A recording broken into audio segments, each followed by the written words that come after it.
Биыл Нәзір Төреқұловтың туғанына 125 жыл. Осыған орай Қазақстан Республикасының ұлттық кітапханасында сирек кездесетін кітаптар мен қолжазбалар қызметі мемлекет және қоғам қайраткері Нәзір Төреқұловқа арнап көрме қойды.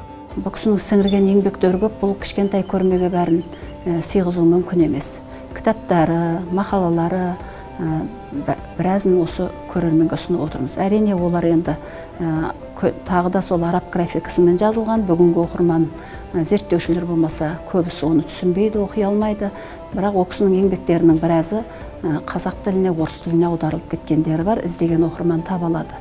Нәзір Төреқұлов Қазақстаннан шыққан тұңғыш кәсіби дипломат, Кеңес одағының Сауд Арабиядағы алғашқы елшісі. 1932 жылы Ханзада Фейсал бастаған саудтық делегация 10 күн Кеңес одағына іссапармен келіп, 10 жыл мерзімге 1 миллион фунт стерлингке кеңестік тауар несиесін алу жөнінде келісімге қол қойды. Бұл дипломат Нәзір Төреқұловтың саяси жетістіктерінің бірі еді.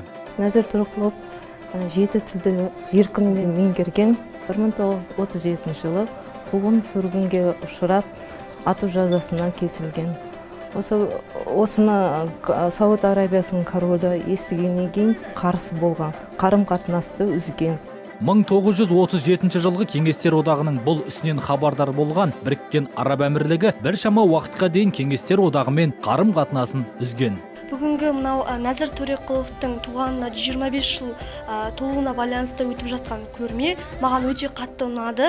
Ұнаған себебі осы Нәзір Төреқұловқа байланысты көптеген мәліметтерді осы көрмеден тауып отырмыз. Соның ішінде Нәзір Төреқұлов туралы естеліктер, фотосуреттер, мақалалар, тағы да басқа өмірбаянына, бізге қалдырып кеткен мұраларынан біз көптеген нәрселер тауып отырмыз. Кез келген қазақ деп аталатын азамат, Қазақстанның азаматы немесе азаматшасы осы Нәзір Төреқұлов туралы білуі керек деп ойлаймын. Және де болашақта осы Нәзір Төреқұловтай 7 тілді меңгеріп, сондай бір үлкен дәрежеге жеткім келеді.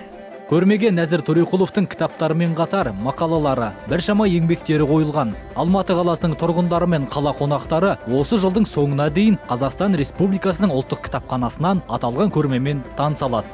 Арман Құдайберген, Елдар Мұқаш, Күліп Оян, Алматы.